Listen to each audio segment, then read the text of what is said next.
We're gonna test them to their limits, mentally and physically. And just overall, they're gonna be a better corpsman when they leave here.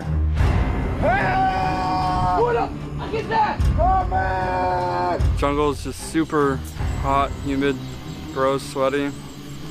A lot of heavy lifting around everywhere you go, so make sure you're ready for that. This is really difficult terrain, and you have to know how to deal with the jungle or it will bite you back. You're learning different techniques like how to sustain yourself and how to sustain the patient as you battle the jungle, really. You know, you might feel like, oh, no, this sucks, you know, I don't like this, but it still has a purpose. You know, just taking a step back and kind of realizing that kind of helps. All right, you guys done there, you guys are gonna have to shoulder him, okay? Whew, it's good, it's real. It's tough. Oh yeah, training is definitely hard. We've all done it, and we all kind of sat down and said, yeah, this is gonna be really, really hard. But it's there for a reason.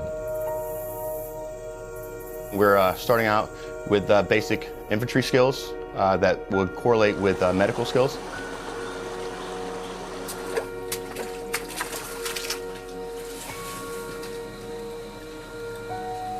And then adding all that together through an exercise where we have mass casualties, prolonged field care, up to 72 hours at some points.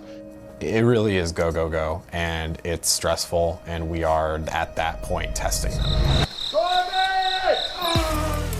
IED, left arm, make him stop.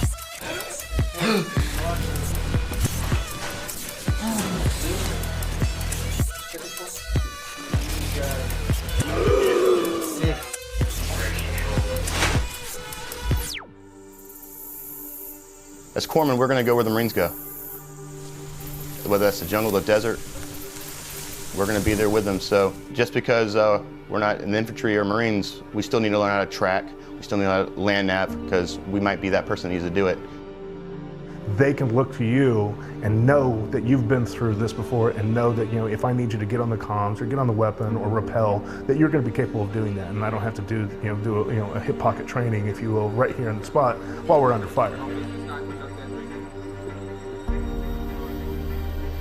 You really need to be careful about what moves you take, what you use, what you do. Every movement counts. Straight legs, lean back into that seat too. Step down. Knock him out. There's some really dangerous points where you can really get hurt, but at the same time, it was honestly worth it because it puts everything into perspective for me. Just getting a patient out of the jungle is extremely difficult. It all plays back into, you know, your medical training at the end of the day. Because everybody can regurgitate what's on a test. We want to see, can they take what we've taught them, apply it to the situation without prompting? That's the ultimate goal.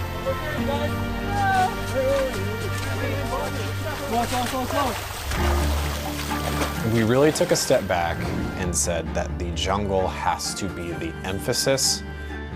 Once we found that really adapting to our surrounding just the most that we possibly could, we really started to understand what jungle medicine actually is.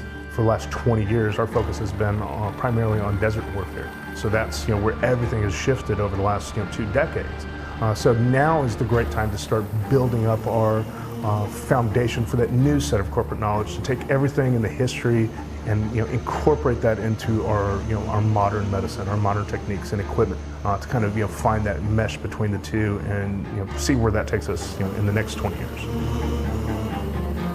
So with the future of the military and the future of medicine in general, we need to remember that it's not always going to be a desert.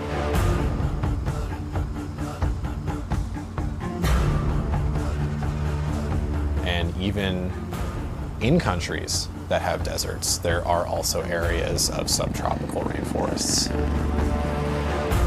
So we can't just focus on 2 hours we're gonna have a medevac.